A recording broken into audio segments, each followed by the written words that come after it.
میں نثار تیرے کلام پر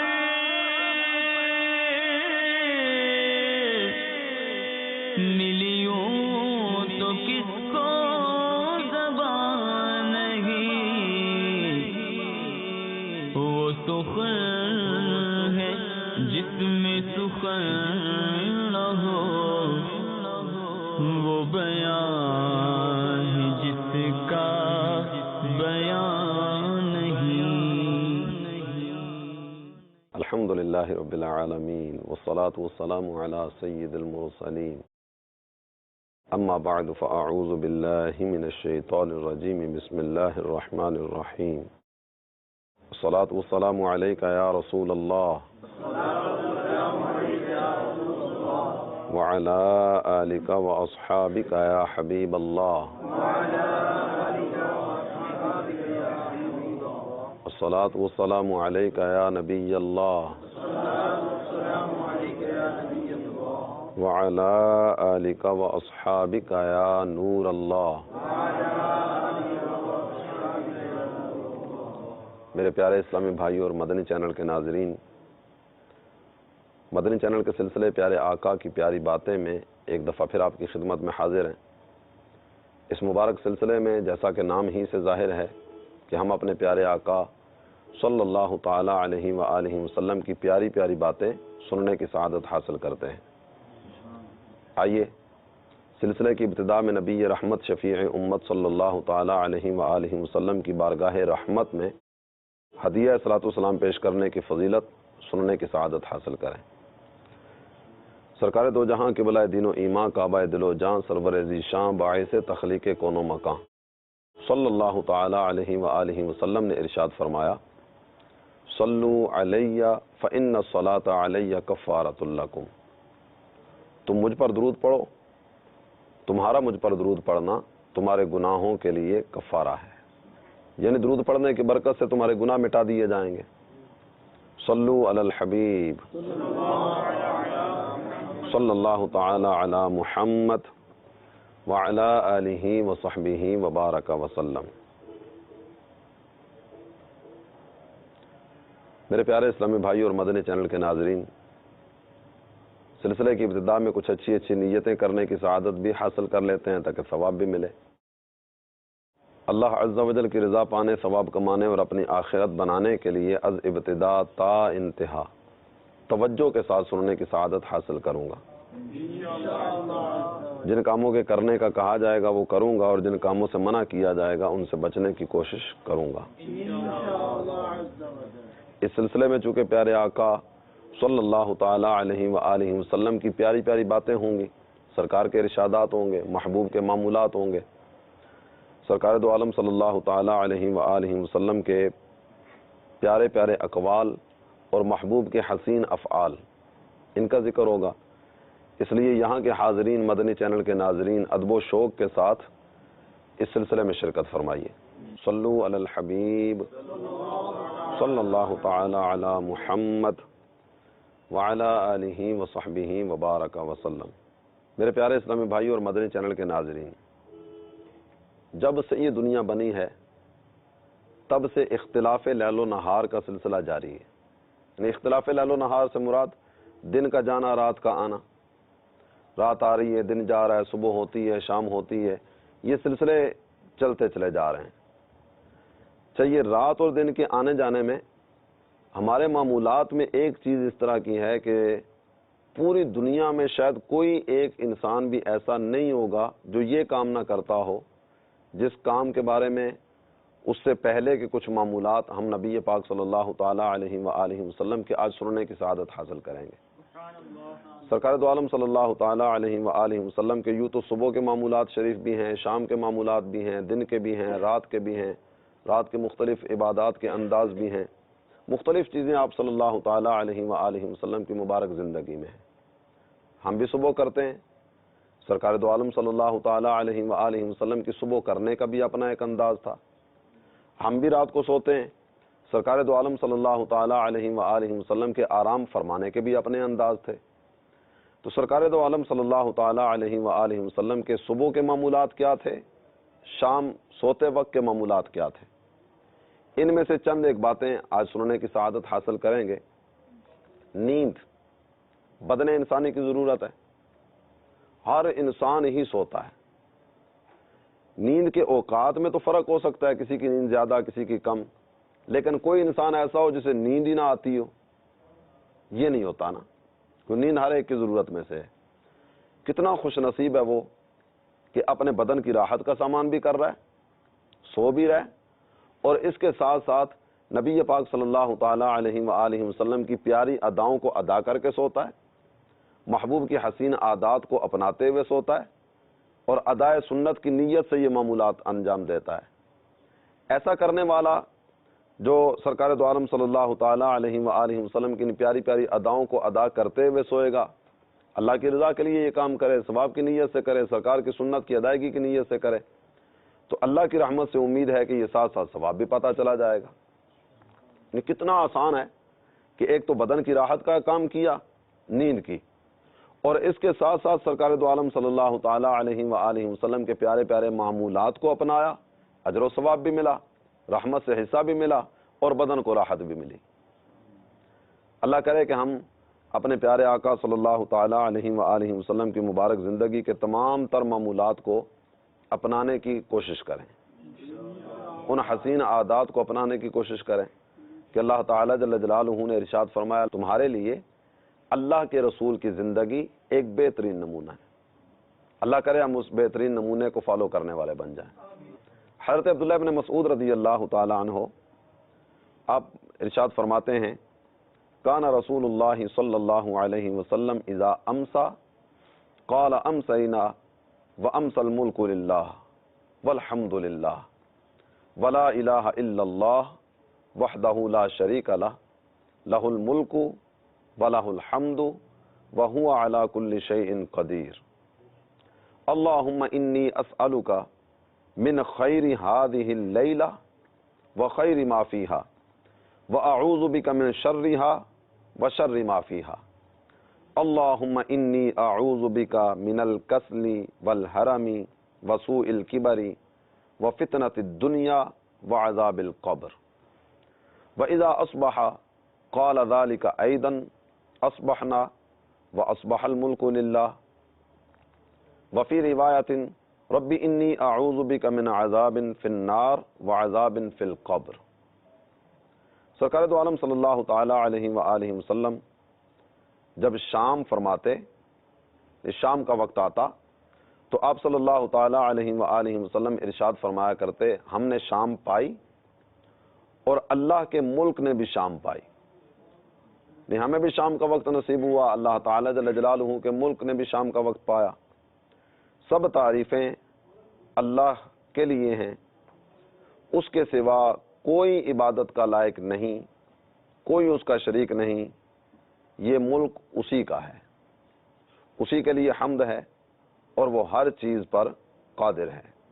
سرکار دو عالم صلی اللہ تعالی علیہ وآلہ وسلم اللہ تعالیٰ کی حمد و ثنا بیان کرنے کے بعد پھر اس کی بارگاہ میں دعا کیا کرتے، اے اللہ میں تجھ سے اس رات کی اور جو کچھ اس رات میں ہے اس کی بھلائی مانگتا ہوں، اور اس رات کی اور جو اس میں ہے اس کے شر سے پناہ طلب کرتا ہوں۔ اے اللہ میں سستی، بڑھاپے اور زیادتی عمر کی برائیوں سے اور دنیا کے فتنوں سے اور قبر کے عذاب سے تیری پناہ لیتا ہوں۔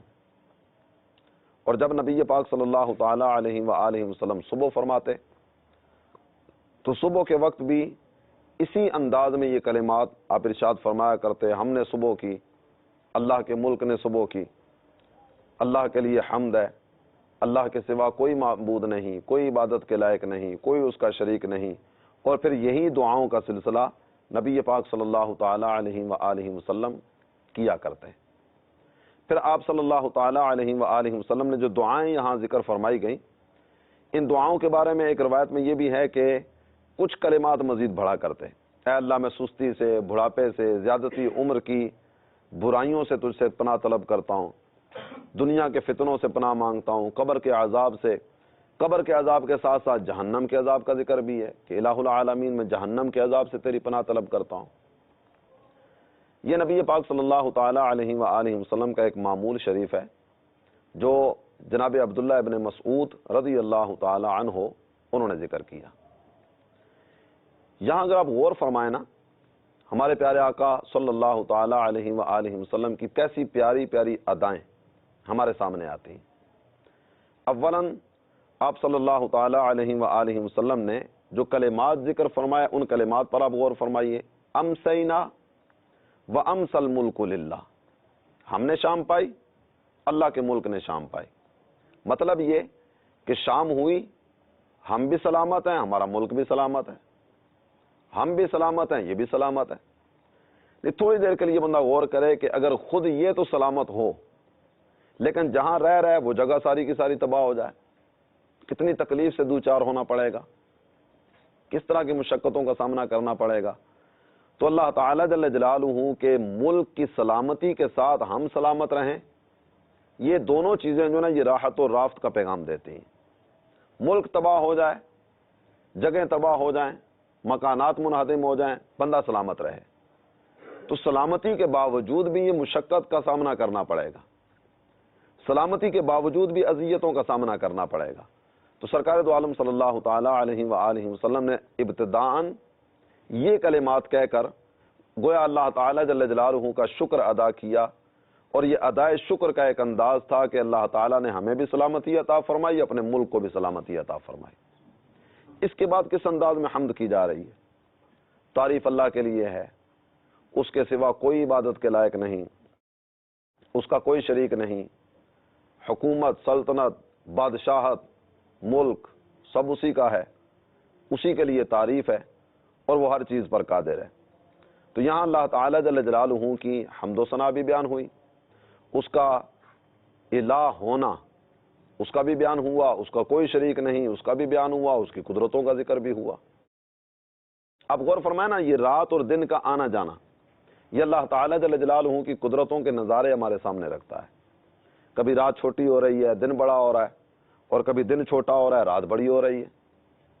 یہ سارے سلسلے چلتے رہتے ہیں نا۔ یہ رات اور دن کا یہ چھوٹا بڑا ہونا، ہمیں پتہ ہی نہیں چلتا دن بڑا ہو جاتا ہے، ہمیں پتہ ہی نہیں چلتا دن چھوٹا ہو جاتا ہے۔ یہ تھوڑا تھوڑا تھوڑا تھوڑا فرق پڑتا چلا جاتا ہے۔ سردیوں میں راتیں لمبی ہوتی ہیں، دن چھوٹے ہوتے ہیں، گرمیوں میں رات چھوٹی ہو جاتی ہے، دن بڑے ہو جاتے ہیں۔ تو یہ اللہ تعالیٰ جل جلالہ کی قدرتوں کے نظارے ہیں۔ وَهُوَ عَلَى كُلِّ شَيْءٍ قَدِيرٌ، سرکار دو عالم صلی اللہ تعالیٰ علیہ وآلہ وسلم یہ رات اور دن کے آنے جانے کے معاملات جو ہیں، وہ اوقات جو شام کے اوقات ہیں، وہ اوقات جو صبح کے اوقات ہیں، یعنی رات اور دن کے ابتداء و انتہا کے اوقات، ان اوقات میں اللہ تعالیٰ جل جلالہ کی قدرت کو بیان فرما رہے ہیں۔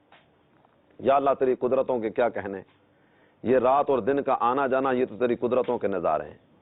تو ان چیزوں کا بیان آپ صلی اللہ تعالیٰ علیہ وآلہ وسلم کر رہے ہیں۔ پھر اس وقت میں نبی پاک صلی اللہ تعالیٰ علیہ وآلہ وسلم اللہ تعالیٰ جل جلالہ کی بارگاہ میں کچھ دعائیں بھی کرتے ہیں۔ ان دعاؤں کے کلمات ذکر فرمائے گئے، اے اللہ میں سستی سے، بڑھاپے سے اور زیادتی عمر کی برائیوں سے تیری پناہ طلب کرتا ہوں۔ الہ العالمین دنیا کے فتنوں سے بچا، قبر کے عذاب سے محفوظ فرما۔ یہ نبوی دعائیں ہیں جو آپ صلی اللہ تعالیٰ علیہ وآلہ وسلم شام کو بھی فرماتے ہیں، صبح بھی فرماتے ہیں۔ روزانہ کے آپ کے معمولات شریف میں یہ دعائیں موجود ہیں۔ نہیں، ہر شام یہ دعائیں مانگی جا رہی ہیں، ہر صبح یہ دعائیں مانگی جا رہی ہیں۔ ہر وقت اپنے ساتھ دو میں سے ایک چیز لے کر آتا ہے، ہر وقت اپنے ساتھ دو میں سے ایک چیز لے کر آتا ہے، یا تو وہ اپنے ساتھ بھلائی لے کر آئے گا یا اس میں برائی آئے گی۔ مختلف طرح کے جو کام میرا ہوا کرتے ہیں، مختلف طرح کے واقعات رونما ہوتے ہیں، بندہ کسی مصیبت میں مبتلا ہو جاتا ہے، کوئی حادثہ ہو گیا، کوئی مال کا ضیاع ہو گیا، کوئی اور اس طرح کا نقصان ہو گیا، تو یہ جو صورتیں بنتی ہیں نا، یہ اس وقت میں جو شر آیا تھا وہ غالب ہو گیا۔ اور کسی وقت میں راحت نصیب ہوتی ہے، جسمانی راحت ملتی ہے، دنیاوی دولت ملتی ہے، اولاد کی نعمت ملتی ہے، کوئی اور خوشی کا پیغام نصیب ہوتا ہے۔ تو یہ چیزیں بھی جس وقت میں نصیب ہوتی ہیں نا، یہ وقت اپنے ساتھ بھلائی لے کر آیا، تو سرکار دو عالم صلی اللہ تعالیٰ علیہ وآلہ وسلم اللہ کی بارگاہ میں رات کے شر سے بھی پناہ مانگتے، رات میں اترنے والی بھلائیاں بھی اللہ سے طلب فرماتے، اے اللہ اس رات میں جو بھلائیاں اتریں اس سے حصہ نصیب فرما، اور اس میں جو شر اترے ان سے پناہ نصیب فرما۔ یہ دعا بھی آپ صلی اللہ تعالیٰ علیہ وآلہ وسلم اللہ کی بارگاہ میں کرتے، اور اس کے ساتھ ساتھ کچھ چیزوں سے مزید پناہ بھی طلب کرتے ہیں۔ جن چیزوں سے پناہ طلب کی جا رہی ہے وہ چیزیں کون کون سی ہیں؟ سستی، بڑھاپے، زیادتی عمر کی برائیاں۔ سستی میں عمل کی طرف دل مائل نہیں ہوتا، اور طبیعت میں عجیب و غریب سی کیفیت پیدا ہو جاتی ہے، بندہ کام کرنے پر، عبادت کرنے پر قادر ہے، لیکن اس قدرت کے باوجود طبیعت میں بوجھ محسوس ہوتا ہے، طبیعت میں بوجھ محسوس ہو رہا ہے، اس وجہ سے وہ نماز پڑھنے کی طرف نہیں آ رہا، حالانکہ نماز پڑھنے پر قادر ہے۔ طبیعت میں بوجھ محسوس ہو رہا ہے، روزہ فرض ہونے کے باوجود روزہ نہیں رکھتا، سستی غالب آ جاتی۔ تو یہ جو سستی کا غالب آ جانا ہے یہ کوئی اچھی چیز نہیں ہے، بالخصوص فرائض و واجبات میں سستی۔ جن کاموں کا کرنا ہے اس پر لازمی رکھا گیا، جن کاموں کا کرنا ہے اس پر فرض ہے، جن کاموں کا کرنا ہے اس پر واجب ہے، ان میں سستی یہ تو کسی صورت بھی پسندیدہ نہیں ہے۔ تو سرکار دو عالم صلی اللہ تعالیٰ علیہ وآلہ وسلم اس سستی سے بھی پناہ طلب کرتے نظر آتے ہیں۔ حالانکہ سرکار دو عالم صلی اللہ تعالیٰ علیہ وآلہ وسلم کی ساری زندگی آپ سامنے رکھی ہے نا، تو نبی پاک صلی اللہ تعالیٰ علیہ وآلہ وسلم کی مبارک زندگی جہد مسلسل کا نام ہے۔ مسلسل آپ صلی اللہ تعالیٰ علیہ وآلہ وسلم اپنی مبارک زندگی میں محنت فرماتے چلے آ رہے ہیں، کبھی بھی اس سستی کا نام نشان بھی سرکار کی مبارک زندگی میں نظر نہیں آئے گا۔ یہاں تک کہ سستی اور کاہلی کے مقدمات میں سے جو چیز ہے، یعنی پہلے کچھ چیزیں آتی ہیں پھر بعد میں کچھ اور چیزیں آتی ہیں، ان میں سے ایک چیز ہے جمائی۔ جب سستی آنے لگتی ہے تو سستی کے آنے سے پہلے ابتدا کہاں سے ہوتی ہے؟ جمائیاں آنا شروع ہوتی ہیں۔ سرکار دو عالم صلی اللہ تعالیٰ علیہ وآلہ وسلم کو بلکہ دیگر انبیاء میں سے بھی کوئی نبی ایسا نہیں جس کو زندگی میں کبھی بھی جمائی آئی ہو، وہ تو ان چیزوں سے بھی پاک ہیں۔ اللہ تعالیٰ جل جلالہ نے ان چیزوں سے بھی محفوظ رکھا ہے۔ اب کیسے ہو سکتا ہے کہ سستی آئے؟ یہ دعائیں نبی پاک صلی اللہ تعالیٰ علیہ وآلہ وسلم نے جو ذکر فرمائیں اپنے لیے بھی ہیں اور بالخصوص تعلیم امت کے لیے۔ وہ کئی چیزیں تو وہ ہیں جو سرکار دو عالم صلی اللہ تعالیٰ علیہ وآلہ وسلم کی مبارک زندگی میں آ ہی نہیں سکتی، لیکن پھر بھی دعا کر کے ہمیں تعلیم فرما رہے ہیں کہ اس انداز میں تم بھی اللہ کی بارگاہ میں سوال کیا کرو۔ اچھا، دوسری چیز جس کا ذکر ہوا وہ ہے بڑھاپا اور زیادتی عمر کی برائیاں۔ بڑھاپا یقیناً اپنے ساتھ کئی بیماریاں لے کر آتا ہے، زیادتی عمر جب ہو جاتی ہے تو اس وقت بھی مختلف طرح کی چیزیں ساتھ ساتھ آتی ہیں۔ سب کچھ جاننے کے باوجود جب یہ بڑھاپا آ جاتا ہے تو اس وقت چیزیں یاد نہیں رہتی، کیفیت اوپر نیچے ہو جاتی ہے، جسم میں طاقت نہیں رہتی، دماغ میں وہ والی قوت نہیں رہتی، زبان میں وہ والی ہمت نہیں رہتی، بات کرتے ہوئے زبان لڑکھڑاتی ہے، چلتے ہوئے قدم ڈگمگاتے ہیں، یہ ساری کیفیات پیدا ہوتی ہیں نا۔ اور بعض اوقات بڑھاپے کی وجہ سے، زیادتی عمر کی وجہ سے بندہ بستر پہ جا پڑتا ہے، اس وقت کیفیت اس طرح کی ہو جاتی ہے کہ خود اولاد جس کو پروان چڑھایا، جس کی پرورش کے لیے اتنی محنت کی، جس اولاد کے لیے سب کچھ قربان کیا، یہاں تک کہ جس اولاد کے لیے بعض اوقات حلال حرام کی تمیز بھی اٹھا دی، وہی اولاد اپنے والد اپنی والدہ کے مرنے کی دعا کر رہی ہوتی ہے، یہ کب مریں گے اور کب جان چھوٹے گی۔ تو سرکار دو عالم صلی اللہ تعالیٰ علیہ وآلہ وسلم سستی، بڑھاپے اور زیادتی عمر، اس کی برائیوں سے اللہ تعالیٰ جل جلالہ کی پناہ طلب فرما رہے ہیں۔ اور اس کے بعد دو چیزوں سے اور پناہ ذکر فرمائی گئی، دنیا کا فتنہ، قبر کا فتنہ۔ دنیا کا فتنہ، دل میں محبت دنیا کا پیدا ہو جانا، غفلت اور عیش کا دل میں پیدا ہو جانا، اور یہ جو چیزیں ہیں نا، محبت دنیا کا دل میں آ جانا یہ بھی گناہوں کی طرف لے کر جاتا ہے، غفلت کا دل میں آ جانا یہ بھی گناہ کی طرف لے کر جاتا ہے۔ تو نبی پاک صلی اللہ تعالیٰ علیہ وآلہ وسلم نے ان چیزوں کے بارے میں بھی دعا کی کہ الہ العالمین ان سے محفوظ رکھنا۔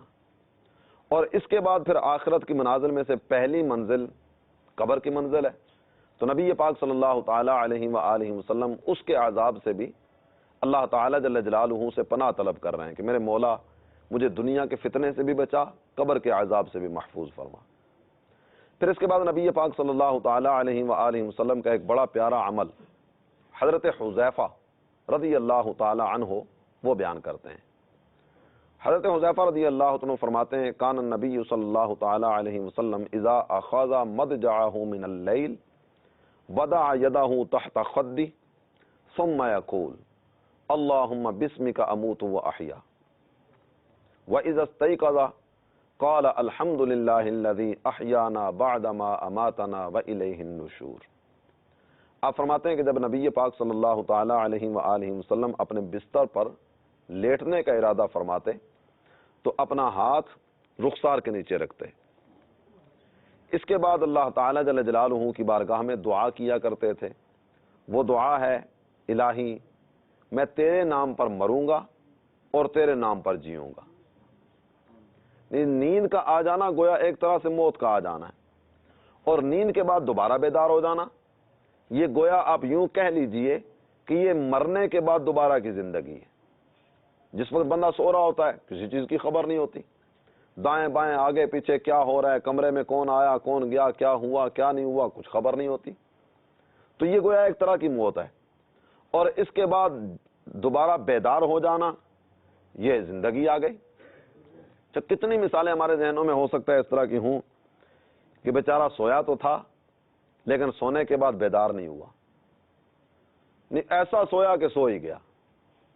تو یہ ایک طرح سے موت ہی ہے، اور اس موت سے آگے پھر موت آ سکتی ہے، یعنی سوتے میں سوتے ہی رہ جائے، اور اس موت کے بعد دوبارہ زندگی بھی نصیب ہو جاتی ہے۔ تو جو دعا سونے کی ہے اس میں نبی پاک صلی اللہ تعالیٰ علیہ وسلم اللہ کی بارگاہ میں عرض کرتے ہیں الہی میں تیرے نام پر مروں گا تیرے نام پر جیوں گا۔ اور جب آپ صلی اللہ تعالیٰ علیہ وآلہ وسلم بیدار ہوتے تو بیداری کے وقت آپ کے کلمات شریف یہ ہوا کرتے تھے الحمدللہ الذی احیانا بعد ما اماتنا والیہ النشور۔ تمام تعریفیں اس اللہ کے لیے کہ جس نے ہمیں مرنے کے بعد دوبارہ زندگی عطا فرمائی، نہیں مارنے کے بعد دوبارہ زندگی عطا فرمائی۔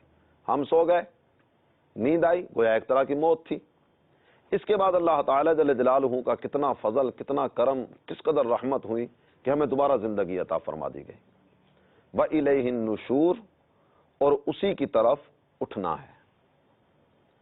مفتی احمد یار خان نعیمی رحمۃ اللہ علیہ آپ فرماتے ہیں کہ نبی پاک صلی اللہ تعالیٰ علیہ وآلہ وسلم کا بستر شریف قبر کے رخ پر بچھایا جاتا۔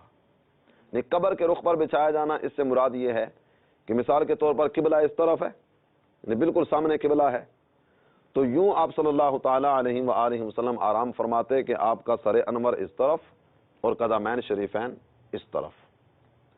اب جب آپ صلی اللہ تعالیٰ علیہ وآلہ وسلم دائیں کروٹ لیٹتے اور رخسار کے نیچے ہاتھ رکھ کے جب وہ آرام فرمانے کا سلسلہ ہوتا تو منہ قبلہ شریف کی طرف ہوتا، سوتے وقت بھی منہ قبلہ شریف کی طرف ہوتا۔ تو یہ کوئی مشکل کام نہیں ہے، بس ہو سکتا ہے کہ بعض اوقات کو اس طرح کی صورت بنتی ہو کہ ہم جب وہ سمت قبلہ نکالیں اور پھر کمرے میں بیڈ یا اپنی چارپائی یا اپنے بستر کا رخ دیکھیں تو ہو سکتا ہے کہ ہمیں کوئی انداز اس طرح کا اپنانا پڑے کہ جو بظاہر کمرے میں خوبصورتی اور بیڈ کی سیٹنگ اور جو دیگر اس طرح کے معاملات ہوتے ہیں اس میں ہو سکتا ہے تھوڑا سا فرق ڈالنے والا ہو، لیکن سعادت کتنی بڑی ملے گی کہ قبلہ رخ سونا نبی پاک صلی اللہ تعالیٰ علیہ وآلہ وسلم کی ادا کو ادا کرنے کا ذریعہ بنے گا۔ تو یہ تھوڑی سی اگر دقت یا دشواری آئے لیکن اس دقت اور اس دشواری کو برداشت کیا جائے اور سنت کے مطابق سونے کا ثواب کمایا جائے۔ تو نبی پاک صلی اللہ تعالیٰ علیہ وآلہ وسلم کے یہ پیارے پیارے ارشادات اور اپنے پیارے آقا کی یہ پیاری باتیں سننے کے بعد جس طرف ذہن جاتا ہے نا وہ یہ کہ موت کو بھولنا نہیں چاہیے۔ موت سے فرار کہاں تک؟ اینما تکونوا یدرککم الموت ولو کنتم فی بروج مشیدہ۔ قرآن ارشاد فرماتا ہے کہ اگر تم مضبوط قلعوں میں بھی اپنے آپ کو چھپا لو نا موت تمہیں وہاں بھی آ کر رہے گی۔ امیر اہل سنت کا عمر مبارک آپ نے دیکھا ہوگا مختلف جگہ پر مختلف تحریروں میں الموت الموت الموت آپ تحریر فرماتے ہیں تاکہ موت کی طرف توجہ رہے، موت یاد رہے۔ موت یاد رہے گی، گناہوں سے بچیں گے، نیکیوں کی طرف بڑھیں گے۔ اللہ تعالی ہمیں ایمان پر موت نصیب فرمائے۔ اللہ تعالی دنیا میں بھی ہمیں گناہوں سے بچائے، نافرمانیوں سے بچائے، اور مرنے کے بعد قبر کے عذاب سے، جہنم کے عذاب سے، میدان محشر کی ہولناکیوں سے رب کریم محفوظ فرمائے۔ آمین بجاہ النبی الامین صلی اللہ تعالی علیہ وسلم۔ میں نثار تیرے کلام پر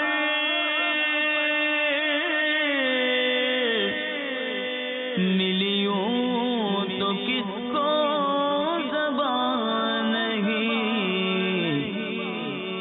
وہ سخن ہے جس میں سخن نہ ہو، وہ بیان ہے جس